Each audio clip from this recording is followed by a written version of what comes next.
모델링이라는 말이 있습니다. 이 말은 심리학자인 벤튜라라는 그 사람이 이 말을 처음 사용했습니다. 모델링이란 말은 무슨 말인가? 어떤 사람을 모델로 하여 스스로 변해가는 것, 이것이 모델링이다, 이렇게 이야기를 합니다. 이 모델링을 하면은 사람들은 효과를 얻을 수 있는데, 첫째로는 관찰과 학습의 효과가 나타난다. 저 사람이 어떻게 행동하는가, 어떻게 말하는가, 어떤 생각을 가지고 있는가라는 것을 지켜보면 나도 그렇게 될 수 있는 관찰과 학습의 효과가 나타난다는 것입니다. 둘째로는 어떤 행동을 억제하는 억제 효과와 억제되어 있던 행동을 다시 활성화하는 탈억제 효과가 나타난다, 이렇게 말을 합니다. 다른 사람의 행동을 보면서 내가 잘못된 행동을 억제하고 자제시키고 내가 더 좋은 방향으로 내 삶과 행동을 바꾸어 갈 수 있다라는 것을 말하고 있습니다. 세 번째는 동일시 효과가 있다고 합니다. 어떤 사람을 모델로 삼고 살면 그 사람과 내가 동일시되는 효과가 있다, 이렇게 이야기를 합니다. 우리 믿음의 성도들은 누구를 본받으며 누구를 모델로 삼아야 될까? 우리는 그리스도를 모델로 삼아야 될 줄 믿습니다. 예수님처럼 생각하고 예수님처럼 말하고 예수님처럼 행동하는 삶을 살아가는 것이 우리 성도들이 가져야 될 인생의 목표인 줄 믿습니다. 사람들은 흔히 같이 있으면 닮는다라고 이렇게 이야기를 합니다. 부모와 자식 간에 서로 닮은 꼴이 있다, 이렇게 이야기를 합니다. 저는 생각하기에 저희 아들이 저하고 전혀 닮았지 않다라고 생각했는데 성도들이 다 닮았다라고 이야기합니다. 심지어는 이렇게 이야기합니다. 목사님, 전화하면 목소리가 똑같은데요. 걸어가는 모습, 뒷모습만 봐도 똑같은 줄 알겠던데요. 같이 살다 보면 나도 모르게 서로 닮아가는 것을 알 수가 있습니다. 그뿐만 아니라 좋은 스승과 제자 관계 속에서도 서로 닮아가는 모습들이 있습니다. 스승이 하는 일들을 행하며 그 스승이 하는 일들을 본받으려고 하면은 그렇게 닮아갈 수가 있다는 것입니다. 부부 역시 다른 곳에서 살다가 한 가정을 이루어서 오래 살다 보면 두 사람의 생각이나 말이나 행동이나 모습까지도 서로 닮아가게 된다는 것입니다. 사회적 적용이라는 사회적인 용어가 있는데 이것은 자신이 몸담고 있는 공동체를 본받아 닮아가는 본능이 있다, 이렇게 이야기를 합니다. 저도 군대에서 있었는데 이 포항에서 군대를 다녔습니다. 이 포항에서 군대 생활을 할 때에 서울이나 전라도나 충청도에 있는 사람들이 얼마 지나지 않으면 다 경상도 말을 하더라는 것입니다. 분명 서울 말씨를 쓰는데 주변에서 서울 사투리를 쓰지 말아라고 이야기합니다. 경상도 표준말을 쓰라, 이렇게 이야기를 하니까 아이들이 와서 처음에 서울 말을 쓰다가 자꾸 그런 소리를 들으면 자기도 모르게 경상도 말을 하게 되더라는 것입니다. 군대에 있으면 군대에서 사투리를 쓴다고 혼나고 서울에 가면 서울에서 너 왜 경상도 말을 하느냐, 이런 소리를 듣는다라고 이야기를 합니다. 오래 있으면 나도 모르게 내 주변에 접해 있는 모든 사람들을 닮아가는 모습이 바로 사회적 적용이다, 이렇게 말을 합니다. 우리 삶에도 우리가 예수님의 모습을 닮아가기 위해서, 예수님을 본받는 삶을 살아가기 위해서는 우리가 어떻게 해야 될까? 예수님과 늘 함께하는 삶을 살아야 됩니다. 부모와 자식이 오랫동안 붙어 있는 것처럼 우리 또한 늘 예수님과 함께하는 삶을 살아야 됩니다. 부부가 오랫동안 함께 살아가면 그 모든 삶이 닮아가는 것처럼 우리 또한 예수님과 늘 동행하면서 살아갈 때에 우리의 말이나 우리의 행동이나 우리의 생각까지도 예수님을 닮아갈 수 있는 삶을 살아갈 수가 있다라는 것입니다. 오늘 에베소에서 이 사도 바울은 에베소에 있는 성도들에게 무엇을 말하고 싶었을까? 이 에베소에 있는 성도들에게 말하고 싶었던 것은 내가 예수 안에서 예수를 본받는 사람, 예수님을 따라가는 삶을 살아야 되는데 너는 세상의 것을 따라가지 말라라고 말합니다. 그러기에 오늘 본문에 있는 말씀에 보니 오늘 본문 20절의 말씀에 보니 이렇게 말합니다. 오직 너희는 그리스도를 그같이 배우지 아니하였느니라. 이 말은 내가 예수를 본받는 자로서 살아갈 때에 내가 예수를 그같이 배우지 않았다. 악한 일, 자신을 방탕함과 방임함으로써 모든 더러운 것을 욕심으로 행하는 그런 일들을 행하지 아니했다. 우리가 예수를 닮아가면, 예수를 본받는 삶이라면 세상의 이 모든 것을 다 끊어버리고 예수님께서 기뻐하시는 삶을 살아간다라는 것을 말하고 있습니다. 예수를 본받는다라는 이 본받는다는 말은 바로 모방하다, 그림자다라는 그런 뜻입니다. 그 사람의 삶과 행동과 생각까지도 모방하며 그림자처럼 살아가는 것, 이것이 바로 우리가 예수를 본받는 삶이다라고 그렇게 말하고 있습니다. 그러기에 우리의 본이 되신 주님을 우리가 본받으며 살아가야 될 줄 믿습니다. 그러기에 우리의 모든 삶은 예수님을 본받는 삶이 되어야 되고, 또한 우리는 예수님을 본받아서 우리를 본받는 사람들에게 아름다운 믿음의 본이 되어야 될 줄 믿습니다. 베드로전서 5장 3절에 보니 맡은 자들에게 주장하는 자세를 하지 말고 양무리의 본이 되라, 이렇게 말하고 있습니다. 우리가 하나님을 숨기는 일에서 모든 사람들에게 본이 되는 삶이 되어라라는 것을 말하고 있습니다. 그리스도를 닮아가는 삶, 내가 그리스도 안에서 살아가는 인생은 어떤 인생인가? 진정 예수님을 닮아가서 그리스도를 본받는 인생이 되므로 우리 또한 다른 사람에게도 선한 영향력을 끼칠 수 있는 삶인 줄 믿습니다. 지금 사도 바울은 에베소에 있는 성도들에게 뭐라고 강조하고 있는가? 너희가 그렇게 오랫동안 예수를 믿고 그렇게 오랫동안 신앙생활하며 그렇게 아름다운 교회를 세우며 살아가지만 너희가 진정 추구해야 될 목적은 무엇인가? 예수 그리스도를 닮아가는 삶을 살아가야 된다라는 것을 말하고 있습니다. 교회 안에서 음란과 분냄과 여러 가지 이런 시기와 질투들이 일어나는 일들을 너희들이 하지 말고, 이제 내가 예수를 본받는 삶을 살았다라면 이제는 예수 안에서 예수님처럼 살아갈 수 있는 믿음의 삶을 살아야 된다라는 것을 강조하고 있습니다. 그러기에 우리 믿음의 성도들의 삶도 그리스도 예수를 본받는 삶을 살아가야 될 줄 믿습니다. 그렇다면 우리가 어떻게 해야 예수를 본받는 삶을 살아갈 수가 있겠습니까? 저는 오늘 본문의 말씀을 통하여서 이것을 한번 생각해 보므로 이곳에 있는 모든 구지 장로교회에 있는 성도들이 예수님을 본받는 삶을 살아갈 수 있는 저와 여러분이 되기를 주님의 이름으로 축원드립니다. 첫째로 그리스도를 본받는 삶은 옛 사람을 벗고 새 사람을 입는 것입니다. 오늘 본문 17절과 18절에 보니 이렇게 기록합니다. 그러므로 내가 이것을 말하며 주 안에서 증언하노니 이제부터 너희는 이방인이 그 마음에 허망한 것으로 행함같이 행하지 말라. 그들의 총명이 어두워지고 그들이 가운데 있는 무지함과 그들의 마음이 굳어짐으로 말미암아 하나님의 생명에서 떠나 있도다, 이렇게 말하고 있습니다. 여기 보면 옛 사람에 대해서 이야기하고 있습니다. 옛 사람은 어떤 사람이냐? 마음에 허망한 것이 있는 사람, 험악한 생각이 있는 사람, 마음이 굳어져 있는 사람을 이야기하고 있습니다.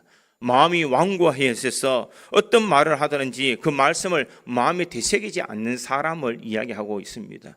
세상의 헛된 것을 바라보며 헛된 것을 추구하고 진리 되시는 하나님의 말씀을 살아가지 않는 그 모습이 옛 사람의 모습이다라고 이렇게 말합니다. 두 번째, 이 옛 사람의 모습은 마음이 허망해져서 이 강팍함으로 말미암아 그들이 총명이 어두워진 사람, 이렇게 이야기합니다. 총명이 어두워졌다. 이 총명이 어두워지는 것은 무엇을 말하고 있습니까? 이들이 총명이 어두워졌다라는 것은 하나님의 생명의 말씀에서 떠나 있는 사람, 하나님의 말씀을 모르는 사람, 참 진리가 무엇이고 참 생명이 무엇인지를 알지 못하는 사람이 총명에서 떠난 사람이다라는 것을 말하고 있습니다. 에베소에 있는 성도들에게 이방인이 그렇게 하는 것처럼 너희들이 살지 말아라. 이방인들이 살아가는 것처럼 너희들이 살지 말아라, 이렇게 이야기를 합니다. 그런데 재미난 것은 에베소에 있는 성도들이 대부분 이방인이었습니다. 그런데 그들에게 이방인이 그렇게 하는 것처럼 살지 마라라고 말하는 것은 무엇입니까? 옛날에 너희가 예수를 모르고 살아갈 때처럼 행동하지 말아라. 너희가 진정 그리스도를 본받는 삶이 되기 위해서는 옛날에 예수를 모르는 삶을 살아가는 그 방식대로 살지 말아라라는 것을 말하고 있습니다. 제발 예수 믿는 사람으로서 이제는 예수 믿는 사람답게 살아가는 모습을 갖추어야 된다라는 것을 말하고 있습니다. 그러기에 이 사람은 이 생명에 떠나 있는 그 사람들이기에 그들이 모든 더러운 것에 욕심을 행하는 사람이다라고 말합니다. 19절의 말씀에 보니 이렇게 기록합니다. 그들이 감각 없는 자가 되어 자신을 방랑에 방임하며 하여 모든 더러운 것을 욕심으로 행하되, 이렇게 말하고 있습니다. 죄를 지어도 그 죄의 부끄러움을 알지 못하는 사람, 또한 그 사람의 마음에 양심을 비추어서 우리가 양심의 가책을 느끼지 못하는 사람처럼 행하지 말라라는 것입니다. 진리의 말씀 안에서 주님께서 원하시는 바가 무엇인지를 잘 분별하여 믿음의 길을 달려가는 것, 그것을 행하라라는 것을 말하고 있습니다. 모습으로만 우리가 좋은 말을 하고 마음에는 더러운 마음을 가져서는 안 된다라는 것을 말하고 있습니다. 그러기에 유혹의 욕심을 따라 썩어가는 구습을 따르는 옛 사람을 벗어버리고 우리는 새롭게 내 속에 새로운 하나님의 사람으로 살아가야 된다라는 것을 말하고 있습니다. 사람이 변화되었다라는 것은 그 모습만 변화되는 것을 이야기하지 않습니다. 우리의 속 사람이 변화되어야 된다는 것입니다. 사람은 참 가식적인 사람입니다. 내가 저 사람이 미워 죽겠는데도 저 사람 앞에 가면은 참 좋은 말로 아이고 사랑합니다 이렇게 인사를 할 수가 있습니다. 그런데 내 마음에는 어떤 마음이냐? 미워하는 마음으로 가득 차 있다는 것입니다. 그것은 내가 옛 사람을 벗은 사람의 모습이 아니라는 것입니다. 우리가 삶이 바뀌어야 된다는 것은 우리의 겉모습, 나타나는 이 모습만 바뀌어지는 것이 아니라 우리의 속 사람이 바뀌어져야 된다라는 것을 말하고 있습니다. 말을 할 때에 겉과 속이 다른 사람이 되지 말고 겉이나 속이 똑같은 사람으로서 우리가 그 말을 행해야 된다는 것입니다. 그런 의미에서 우리 옆에 있는 분들을 바라보면서 이렇게 한번 인사하기를 원합니다. 집사님, 진심으로 사랑합니다. 이 말을 할 때 우리 속에 미워하는 마음을 가지고 웃으면서 진심으로 사랑합니다. 이렇게 하면 이 사람은 옛 사람이라는 것입니다. 새 사람으로 거듭난 사람, 주님께서 원하시는 삶을 살아가는 사람은 무엇인가? 우리가 바로 속 사람과 그 사람이 동일하게 똑같은 마음으로 행하는 사람이 내 속에 생명을 역사하시는 그 하나님의 은혜가 있는 사람이다라는 것을 말하고 있습니다.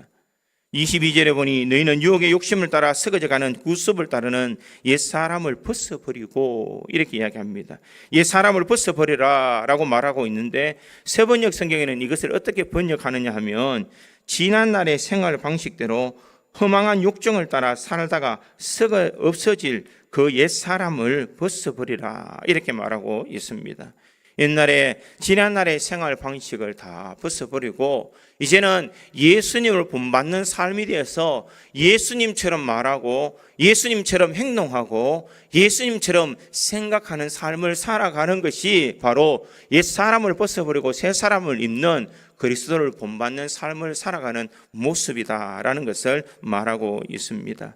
그러기에 사랑하는 성도 여러분, 우리가 진정 옛사람의 모습을 다 벗어버리고 우리가 예수 안에서 참된 새 사람의 삶을 살아야 될 줄 믿습니다. 새 사람의 삶은 어떤 삶인가? 21절에 보니 진리가 예수 안에 있는 것 같이 너희가 참으로 그에게서 듣고 또한 그 안에서 가르침을 받았을진데 이렇게 말합니다. 이 말은 무슨 말인가? 우리가 하나님의 말씀을 듣는다라고 이렇게 말합니다. 그것 또한 그 안에서 가르침을 받았다라고 말하고 있습니다. 듣는 것과 가르침을 받는 것은 약간의 차이가 있습니다. 듣는 것은 우리를 귀담아 들을 수 있는 말입니다. 이것을 듣고 가르침을 받는다는 것은 들은 것에서 그치는 것이 아니라 우리가 다시 그것을 배워서 우리가 우리의 삶이 바뀌어져야 된다라는 것을 말하고 있습니다. 그러기에 우리가 옛 사람을 벗어버리고 새 사람을 잊기 위해서는 우리가 새 사람의 행동, 예수를 닮아가는 행동을 해야 됩니다. 오늘 본문에서는 예수님을 닮아가는 새 사람이 입는 모습을 네 가지로 이야기하고 있습니다. 첫 번째는 옛 사람의 모습을 버리라라고 말하고 있습니다. 두 번째는 자신의 과거의 사고방식을 바꾸어라. 네 옛날에 가지고 있던 생각, 옛날에 가지고 있던 그 모든 이 생각을 이제는 하나님께서 기뻐하시는 생각으로 우리가 생각해야 된다라는 것을 말하고 있습니다. 내가 주님께서 기뻐하시는 생각이 어떤 생각일까? 그것은 하나님, 예수님 같았으면 어떻게 말씀하셨을까? 어떤 생각을 하셨을까라는 그런 마음으로 본받는 삶을 살아야 된다는 것입니다. 내게 정말 거룩하고 사랑이 많고 인자한 예수님의 성품을 닮아가기 위해서는 우리는 그와 같은 성품의 모습을 가지고 살아가야 됩니다. 그러기에 우리는 거룩한 습관을 다 온전하게 지키며 살아가야 된다는 것입니다. 우리가 새 사람을 입는 방법이 바로 거룩한 습관을 발전시켜서 그리스도의 성품을 입어야 된다는 것입니다. 세 번째가 바로 이것인데 24절에 보니 이렇게 기록합니다. 하나님을 따라 의와 진리의 거룩함으로 지으심을 받은 새 사람을 입어라. 의와 진리의 거룩함으로 이렇게 말하고 있습니다. 이것은 앞에 있는 하나님을 따라 이렇게 말합니다. 주님께서 원하시는 삶을 따라서 의와 진리와 거룩함을 체험을 받았던 새 사람, 하나님께서 원하시는 말과 하나님이 원하시는 생각과 하나님께서 원하시는 행동을 행하는 삶을 살아가는 것, 이것이 바로 주님의 모습을 닮아가는 사람입니다. 그러기에 우리는 과거의 옛 모든 것을 다 벗어 던지고 우리는 새로운 삶으로 살아가야 된다라는 것을 말하고 있습니다. 옛 사람은 벗어버리고 새 사람을 입는다라는 것은 과거의 모든 습관을 다 버리는 것입니다. 흔히 이런 이야기가 있습니다. 거지가 왕자가 되어서 왕궁 안으로 들어가며 어리어리한 곳에서 살고 있습니다. 그 임금이 이 거지를 이제 왕자로 삼아 주었습니다. 그런데 하루아침에 이 거지가 왕자로 모습이 바뀌어졌지만 그 속에는 아직까지 거지의 습성이 남아 있더라는 것입니다. 우리에도 마찬가지입니다. 우리들이 옛 사람을 벗어버리고 예수를 믿는 새 사람이 되었더라면 이제는 모든 것이 다 바뀌어지는 것이 아니라 그런 모습으로 이 교회에 왔을 때에 여전히 우리의 마음과 우리의 생각 속에는 옛날의 습성과 옛날의 습성의 마음이 있더라는 것입니다. 내가 거듭난 사람으로서 이제는 깨끗하게 살아야 되는데 그렇게 살지 못한다는 것입니다. 그것을 바뀌어지기 위해서는 끊임없이 공부하고 끊임없이 훈련해야 된다는 것입니다. 우리가 예수 그리스도를 닮아가는 삶을 살아가기 위해서는 끊임없이 예수님을 연구해야 됩니다. 끊임없이 예수님을 바라보는 삶을 살아야 됩니다. 예수님이라면 어떻게 하셨을까라는 생각을 가지고 우리가 주님을 바라볼 때에 우리의 삶이 바뀌어지는 줄 믿습니다. 그리스도를 본받는 삶은 옛 사람을 벗어버리고 새 사람을 입는 그 삶의 비결은 무엇인가? 바로 우리가 주님을 바라보는 그런 믿음의 삶을 살아가는 삶인 줄 믿습니다.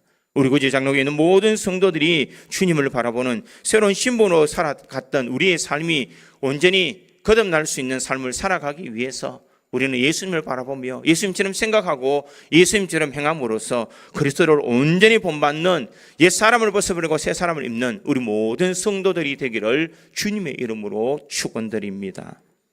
두 번째로 그리스도를 본받는 삶은 성령을 근심하게 하는 것이 아니라 기쁘시게 하는 삶입니다.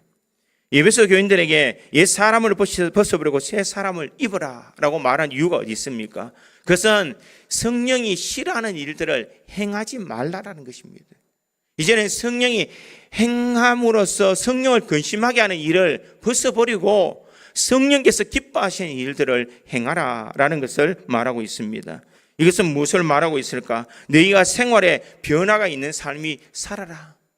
내가 진짜 성령께서 근심하지 않는 삶을 살아가기 위해서는 어떻게 해야 되느냐? 26절에는 이렇게 말합니다. 그런즉 거짓을 버리고 각각 그 이웃과 더불어 참된 것을 말하라. 이는 우리가 서로 지체가 됨이라.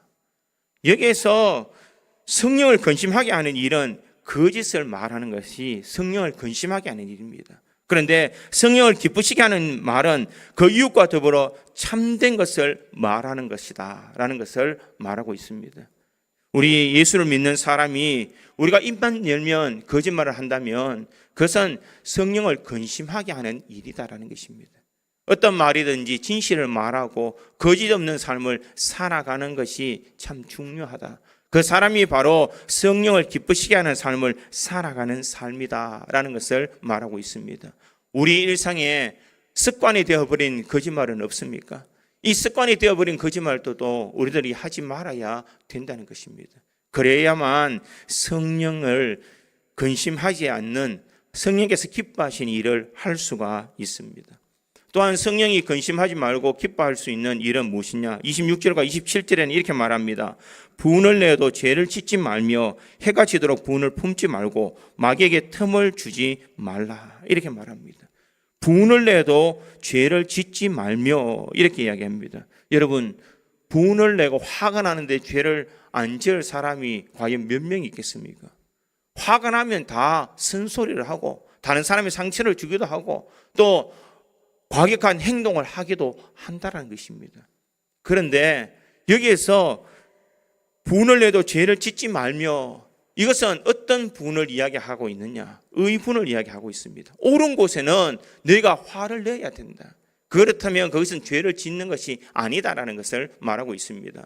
예수님께서 예루살렘에 갔을 때 예루살렘에서 장사하는 모든 사람들에게 상을 얻고 이 돈을 바꾸는 사람의 상을 엎으면서 이 만인이 기도하는 이 집을 독사의 구례를 만드는 도다라고 예수님께서 꾸짖었습니다. 이것이 바로 의분이라는 것입니다. 옳은 일에는 우리가 화를 내야 되는 것이 바로 옳다는 것입니다. 옳은 것을 우리가 하지 아니하고 잘못된 것을 잘못이라고 우리가 판단하지 않으면 그것이 바로 죄를 짓는 일이라는 것입니다. 분을 내어도 죄를 짓지 말며라는 것은 주님께서 마음을 원하시는 대로 우리가 의분을 가지고 행해야 됨을 말하고 있습니다. 그런데 분을 내어도 언제까지 하지 말아야 되느냐?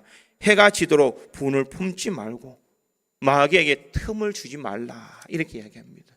아무리 의분이라도 계속해서 내 마음속에 분함이 있다면 사탄에게 이 기회를 줄 수가 있다라는 것을 말하고 있습니다. 해가 지지 않도록 우리는 화를 내려놓아야 된다는 것입니다.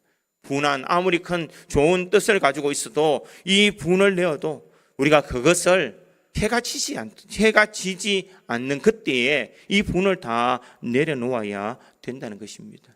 세상에 화 내는 사람이 누가 있겠습니까?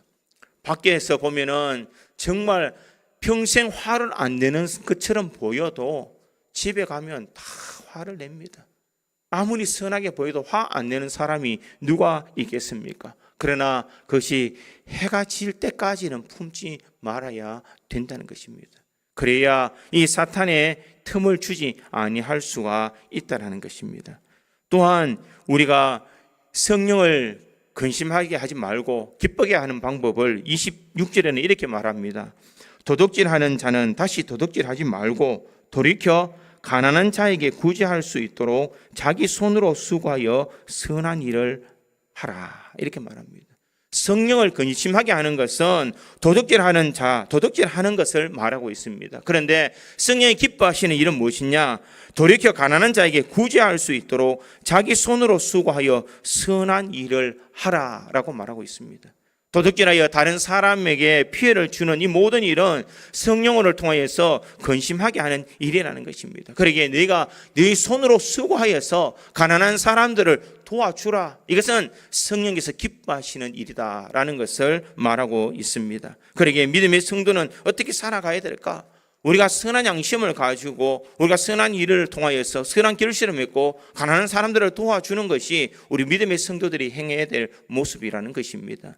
또한 성령을 근심하게 하지 말고 기쁘게 하는 방법은 오늘 보면 29절에 이렇게 말합니다. 무릇 더러운 말은 내 입 밖에도 내지 말고 오직 덕을 세우는 데 소용되는 대로 선한 말을 하여 듣는 자들에게 은혜를 끼치게 하라, 이렇게 말하고 있습니다. 더러운 말을 너희 입 밖에도 내지 말고, 우리가 더러운 말을 하는 것은 성령을 근심하게 하는 말이라는 것입니다. 욕을 하거나 혹은 저속한 말이나 음란 패스를 하는 것은 더러운 말이다라고 말할 수가 있습니다. 그런데 이 말을 하면 성령을 근심하게 하고 또한 우리가 덕을 세우는 데에 또 선한 말을 하여서 듣는 자들에게 은혜를 끼치는 것은 성령으로 기쁘시게 하는 일이다라는 것을 알 수가 있습니다. 그러기에 우리 믿음의 성도들은 어떤 삶을 살아야 되느냐? 말로서 덕을 세우는 데 사용해야 된다는 것입니다. 이런 말이 있습니다. 교회는 바른 말을 하는 곳이 아니라 선한 말을 하는 곳이다. 바른 말을 하면은 다른 사람에게 상처를 줄 수가 있다는 것입니다. 여러분들이 저보고 목사님 오늘 얼굴이 왜 그래 새카매요? 이러면 그 말이 사실이지만 저는 마음에 상처받습니다. 목사님 오늘 보니까 배가 좀 많이 나왔네요. 이 말은 사실이지만 바른 말이지만 저에게는 상처되는 말입니다. 그죠? 그래서 교회는 바른 말을 하기보다는 선한 말을 해야 됩니다. 좋은 말이 있다는 것입니다. 그 사람에게 상처를 주지 않는 말, 그 사람이 위로가 되고 그 사람에게 도움이 될 수 있는 그런 말을 해줄 수 있는 것, 이것이 바로 성령께서 기뻐하시는 일이다라는 것을 말하고 있습니다. 교회에서 수많은 사람들이 상처를 받는 이유가 어디 있습니까? 그 상처받는 이유는 다 말에서 비롯되고 있습니다. 그 말이 바른 말이라 할지라도 그 사람의 상처를 주는 말이라면 우리가 그 말을 하지 말아야 됩니다. 내가 좋은 말로 다른 사람을 은혜를 끼칠 수 있는 말을 하는 사람은 성령으로 통하여서 기쁨이 될 수 있는 그런 삶을 살아갈 수가 있는 줄 믿습니다. 우리 구지 장로교에 있는 모든 성도들이 오늘 말씀을 되새기면서 우리가 성령님을 기쁘시게 하는 믿음의 사람들이 되기를 간절히 소망합니다. 우리가 그리스도를 본받는 삶을 살아가는 것은 성령을 근심하게 하는 삶이 아니라 성령을 기쁘시게 하는 삶이라는 것을 기억하고, 오늘도 우리나 말이나 행동이나 우리 모든 삶에 성령께서 기뻐하신 일들을 온전히 행할 수 있는 우리 구지 장로교의 모든 성도들이 되기를 주님의 이름으로 축원드립니다. 세 번째로 그리스도를 본받는 삶이라는 것은 버릴 것을 버리고 채울 것을 채우는 삶입니다. 거짓말을 하고 분을 내고 도둑질하고 더러운 말을 하는 것은 이 모든 사람들이 교회에 가득 차 있다면 여러분, 이 교회가 어떤 교회겠습니까? 문제 많은 교회겠습니까? 그런데 오늘 사도 바울이 말하고 싶은 것은 그런 사람들이 교회에 가득한 것이 맞다라는 것입니다. 왜냐하면은 흔히 이상적인 교회, 좋은 교회는 선한 사람, 문제없는 사람이 오는 것이 아니라 진짜 하나님께서 원하시는 참된 교회는 세상에 상처받고 세상에 지치고 문제 있는 사람들이 와서 말씀을 통하여서 위로함을 받고 삶이 변화되어지게 되고 그들의 인생이 바뀌어지는 곳이 바로 어떤 곳이냐? 교회라는 곳입니다. 그러기에 이 교회에 오는 모든 사람은 완벽한 사람이 아무도 없습니다. 모든 사람은 자존심도 있고 문제도 있고 다른 사람의 상처를 줄 수 있는 수많은 사람들이 이곳에 다 몰려오게 됩니다. 그러나 말씀으로 우리의 모난 부분이 깎여지게 되고 말씀으로 우리의 인격이 바뀌어지게 되고 우리의 삶이 예수님을 본받는 삶으로 바뀌어지는 그곳이 바로 이 교회인 줄 믿습니다. 그러기에 우리가 버릴 것은 무엇이냐? 세상에 있는 모든 이 더러운 것들을 다 버려야 됩니다. 무엇으로 채워야 되느냐? 예수 그리스도를 본받는 믿음의 삶으로 가득 채워야 되는 것이 바로 이 교회요, 우리들의 마음인 줄 믿습니다. 하나님의 은혜와 하나님의 사랑으로 우리의 마음에 가득 채울 때에 우리는 선한 삶을 살아갈 수 있으며 우리는 당연히 그리스도를 본받는 믿음의 삶을 살아갈 수가 있는 줄 믿습니다. 어떻게 보면 교회는 종합병원이다라고 말할 수가 있습니다. 세상에 문제 있는 수많은 사람들이 다 교회에 몰려오게 됩니다. 그런데 이 교회에 와서 필요한 것은 무엇이냐? 의사의 바른 진단을 받고 바른 치료가 되어야 된다는 것입니다. 이곳에 와서 말씀을 듣고 하나님의 일을 만나고 우리가 기도하고 하나님을 찬양함으로써 우리의 삶이 바뀌어지는 곳이 바로 이 교회라는 것을 잊지 말아야 된다는 것입니다. 그러기 위해서는 우리가 무엇을 해야 되느냐? 한번 따라하겠습니다. 가장 먼저 나 자신이 치유가 필요한 환자다. 다른 사람이 바뀌어져야 되는 것이 아니라 누가 바뀌어져야 되느냐? 내가 바뀌어야 됩니다. 앞에 있는 이 목사가 바뀌어야 되고 여러분 자신들이 바뀌어져야 우리가 하나님께서 기뻐하시는 그리스도를 본받는 믿음의 삶을 살아갈 수가 있는 줄 믿습니다. 다른 사람을 보고 이야기하고 판단하고 그 사람에 대해서 안 좋은 것을 이야기하는 것이 아니라 내가 그 사람들을 위해서 더 기도해주고 내가 그 사람들을 위해서 더 사랑해주고 내가 그 사람을 더 격려해주고 내가 바뀌어지고 내가 치료되어지면 모든 사람들은 다 바뀌어질 수가 있는 줄 믿습니다. 그러기에 그리스도를 본받는 삶이란 어떤 삶인가?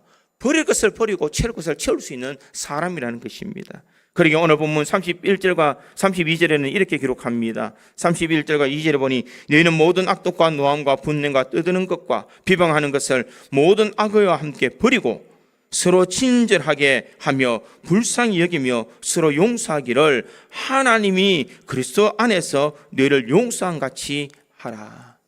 우리가 버려야 될 것은 무엇이냐? 모든 악독, 노함, 분냄, 떠드는 것, 비방하는 것, 모든 악의와 함께 버리고 이렇게 이야기합니다. 우리가 이 더러운 것을 다 버리고 우리가 무엇으로 채워야 되느냐? 서로 친절하며 불쌍히 여기며 서로 용서하기를 하나님이 그리스도 안에서 너희를 용서함 같이 하라. 너희들이 세상에 있는 모든 것을 다 벗어버리고 우리 주님께서 기뻐하신 일들을 우리가 채울 때에 진정 주님을 본받는 믿음의 삶을 살아가는 줄 믿습니다. 사랑하는 성도 여러분, 과연 나는 내 속에 무엇으로 가득 채우고 있느냐? 나는 진짜 주님께서 원하시는 것대로 우리가 채울 것을 바르게 채우고 살아가고 있는가? 아니면 버려야 될 것을 아직까지 내가 놓치지 못하고 내 마음속에 그것을 두고 살아가느냐? 우리가 이것을 생각해야 될 줄 믿습니다. 우리가 그리스도를 본받는 믿음의 삶을 살아가기 위해서는 버릴 것을 온전히 버려야 됩니다. 더럽고 세상에 추한 모든 것을 다 버리고 예수님의 마음으로 주의 은혜로 우리의 마음에 가득 채울 때에 내가 변화가 되고 내가 바뀌어지게 되고 나를 통하여서 다른 사람에게 선한 영향력을 끼칠 수가 있는 줄 믿습니다. 오늘 우리 고지 장로교에 있는 모든 성도들이 이와 같은 삶을 통하여서 그리스도를 본받는 삶, 버릴 것을 버리고 채울 것을 채우는 믿음의 성도들에 의해서 주님의 기쁨이 될 수 있는 저와 여러분이 되기를 주님의 이름으로 축원드립니다. 다 같이 기도하겠습니다.